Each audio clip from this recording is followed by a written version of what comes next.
بسم اللہ الرحمن الرحیم۔ السلام علیکم ورحمۃ اللہ وبرکاتہ۔ اعوذ باللہ من الشیطان الرجیم۔ بسم اللہ الرحمن الرحیم۔ الحمد للہ رب العالمین والصلاة والسلام علی رسول الثقلین محبوب رب المشرقین والمغربین الذی شرف القوسین بالنعلین الشریفین وسیلتنا فی الدارین جد الحسن والحسین ابی القاسم محمد صلی اللہ علیہ وآلہ وسلم ثم الصلاة والسلام علی آلہ الطیبین الطاہرین المعصومین المظلومین الذین اذهب اللہ عنہم الرجس وطہرہم تطہیرا۔ اللہم صلی علی محمد وآل محمد ولعنۃ اللہ علی اعدائہم اجمعین من الآن الی قیام یوم الدین۔ اما بعد فقد قال رسول اللہ صلی اللہ علیہ وآلہ وسلم ایھا الناس قد اقبل الیکم شہر اللہ بالبرکۃ والرحمۃ والمغفرہ۔ محترم سامعین، آپ تمام حضرات کی خدمت میں خداوند عالم کی بارگاہ میں مہمان ہو جانے کے 24 دن مکمل ہو جانے کی مبارکباد پیش کرتا ہوں اور دعا گو ہوں بارگاہ رب العزت میں کہ انشاءاللہ تعالی خداوند عالم ہم سب کے تمام نیک اعمال کو اس ماہ مبارک کے صدقے میں قبول فرمائے اور ہم سب کی معصیت کو، کوتاہیوں کو، غلطیوں کو، خطاؤں کو، لغزشوں کو معاف فرمائے انشاءاللہ تعالی، اور توفیق دے کہ اگر یہ چند روز جو بچ رہے ہیں، اب تک ہماری مغفرت نہیں ہوئی اس مہینے میں، تو ان چند روز میں جو بچ رہے ہیں ہم سب کی انشاءاللہ تعالی مغفرت فرمائے۔ خطبہ شعبانیہ کے ذیل میں جو گفتگو ہو رہی ہے، کل بات یہاں تک پہنچی تھی کہ رسول اسلام نے فرمایا ایھا الناس، اے لوگو، تمہارے نفس قید ہے، گروی رکھے جا چکے ہیں، تمہاری جانیں گروی رکھی جا چکی ہیں تمہارے گناہوں کی وجہ سے۔ ففکوها بالاستغفار، تم ان کو آزاد کراؤ، یہ جو گروی رکھی ہوئی ہے ان کو چھڑاؤ، اور دیکھو پیسے سے نہیں چھوٹے گی، یہ اس کو چھڑانے کا، آزاد کرانے کا طریقہ ہے استغفار۔ وَأَظْهَارُكُمْ ثَقِيلَةٌ، اور تمہاری کمر،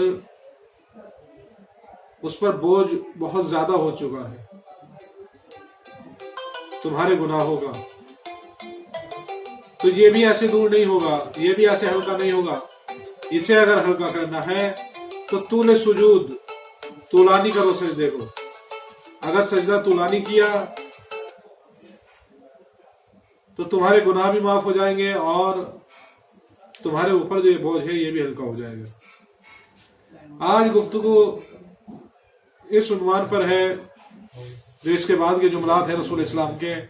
رسول اسلام نے پھر فرمایا وَاعْلَمُوا أَنَّ اللَّهَ عَزَّ وَجَلَّ، اے لوگو، اے انسانو، جان لو کہ اللہ سبحانہ و تعالی نے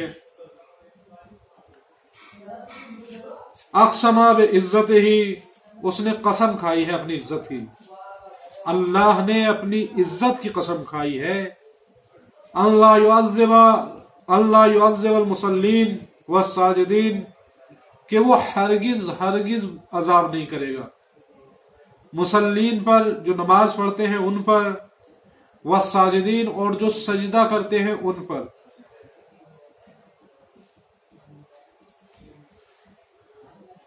یعنی قسم کھائی ہے پروردگار عالم نے، قسم عزت کھائی ہے، عزت کی قسم کھائی ہے اپنی، کہ وہ ہرگز عذاب نہیں کرے گا اس پر کہ جو نمازی ہے، اس پر جو سجدہ گزار ہے۔ اس جملے سے خود سجدے کی اہمیت سمجھ میں آتی ہے کہ سجدہ خود نماز کے علاوہ بھی ایک مکمل عمل ہے، ایک مکمل عبادت ہے، بذات خود سجدے کا وجود ہے، ایک اللہ کی نگاہ میں ارزش ہے، قیمت ہے۔ اسی لیے کہا کہ اللہ ہرگز نمازیوں پر عذاب نہیں کرے گا اور سجدہ کرنے والوں پر عذاب نہیں کرے گا۔ یہاں پر ہم لوگ سوچتے ہیں کہ نماز تو سب لوگ پڑھ رہے ہیں، سجدہ تو سب لوگ کر رہے ہیں، نماز جو سب لوگ پڑھ رہے ہیں وہ نماز ہے کہ جو ہم سوچ رہے ہیں کہ نماز ہے. ضروری نہیں کہ جو ہم لوگ پڑھ رہے ہیں، ہم لوگ جو قیام و قعود کر رہے ہیں، یہ نماز اللہ کی نگاہ میں بھی نماز ہو. یا یہ جو ہم سجدہ خاک پر رکھ رہے ہیں یہ اللہ کی نگاہ میں بھی سجدہ ہو. اللہ کی نگاہ میں سجدہ وہ ہے کہ جو شیطان کی ناک کو رگڑ دے، جو انسان کے اندر انکساری پیدا کر دے، تکبر کو دور کر دے، جھوٹی شان اور تمکنت کا جو غبار ذہن میں بھرا ہوا ہے اس کو دور کر دے. اگر یہ کر رہا ہے تو سجدہ ہے. اور یقیناً جب انسان اس منزل پر ہو کہ اس کا سجدہ اس کے وجود کے اندر انکساری پیدا کر دے تو پھر وہ اللہ کی نگاہ میں واقعاً حقیقی سجدہ ہے. وَأَن لَا يُرَوِّئَهُمْ بِالنَّارِ يَوْمَ يَقُومُ النَّاسُ لِرَبِّ الْعَالَمِينَ. تو نہ تو خدا ان لوگوں پر نماز گزاروں کو اور سجدہ کرنے والوں کو عذاب کرے گا اور نہ ہی عذاب جہنم سے ڈرائے گا. جس دن قیامت کے دن سب لوگ اللہ کی بارگاہ میں کھڑے ہوں گے اور دل میں یہ خوف ہوگا کہ پتہ نہیں ہمارا کیا ہونے والا ہے، پتہ نہیں ہمیں جہنم میں ڈالا جائے گا، جنت میں ڈالا. ایک خوف، ایک ہراس، وہ ہراس کے جو رزلٹ والے دن بچوں کے دلوں میں ہوتا ہے، وہ خوف، وہ ڈر جو رزلٹ والے دن بچوں کے دلوں میں ہوتا ہے کہ پتہ نہیں کیا رزلٹ ہوگا. خداوند عالم اس دن نماز گزاروں کو اور سجدہ کرنے والوں کو اس خوف سے بھی بچائے گا، اس ہراس سے بھی بچائے گا، اس ڈر سے بھی بچائے گا کہ جو جہنم کا ہوتا ہے.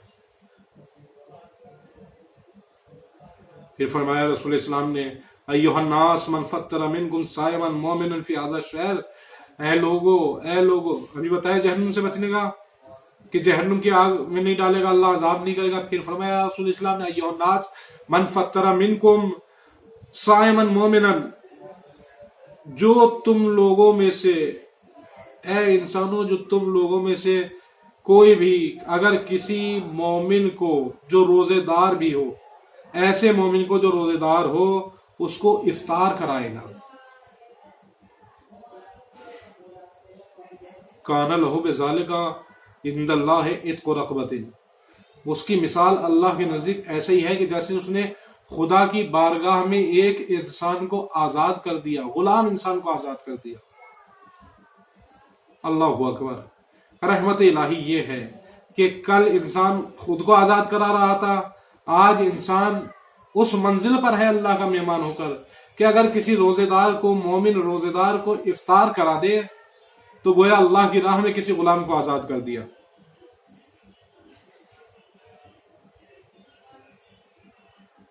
وَمَغْفِرَةٌ لِمَا مَضَىٰ مِن ذُنُوبِهِ. اور اس نے جتنے بھی گناہ انجام دیے ہوں گے خدا ان سب گناہوں کو معاف کر دے گا. رسول کریم، رسول صادق و امین فرما رہے ہیں کہ اگر انسان کسی مومن روزے دار کو افطار کرا دے اللہ کے لیے تو خدا اس انسان کو اجر دے گا ایک غلام کا اللہ کی راہ میں آزاد کر دینے کا، اور اس کے تمام تر گناہوں کو معاف کر دے گا خدا. پھر لوگوں نے سوال کیا، خطبہ ہو رہا ہے نا، لوگ بیٹھے ہوئے ہیں، یہ ایک عجیب ٹرینڈ. الحمدللہ رسول اسلام نے بتایا کہ مجالس کا ٹرینڈ کیا ہونا چاہیے، خطابت کا ٹرینڈ کیا ہونا چاہیے، خطبوں کا خطابت کا طریقہ کیا ہونا چاہیے. ایسا نہ ہو کہ ون وے انٹریکشن ہو، کہ صرف خطیب بولتا رہے، لوگوں کو کوئی مطلب نہ ہو. سوال و جواب کا باب رسول اسلام نے کھول دیا. رسول اسلام خطبہ دے رہے ہیں، رسول اسلام نے کہا کہ ایسے ہی ہے اگر کوئی کسی مومن کو افطار کرائے کہ جیسے اس نے اللہ کی راہ میں غلام کو آزاد کر دیا اور اس کے تمام تر گناہ اللہ معاف کر دے گا. تو فقیلا، تو لوگوں نے کہا یا کسی نے کہا، اسی مجمع میں سے کسی نے کہا، یا رسول اللہ، اے اللہ کے رسول، وَلَيْسَ كُلُّنَا نَقْدِرُ عَلَى ذَلِكَ. ہم سب لوگ فائنینشلی اتنے ساؤنڈ نہیں ہے، ہم میں سے سبھی لوگ، کہ وہ کسی کا افطار کرا سکے، کسی مومن کا افطار کرا سکے. رسول اسلام نے جواب دیا، اللہ اکبر، اللہ اکبر. فقال رسول اللہ صلی اللہ علیہ وآلہ وسلم اتقوا النار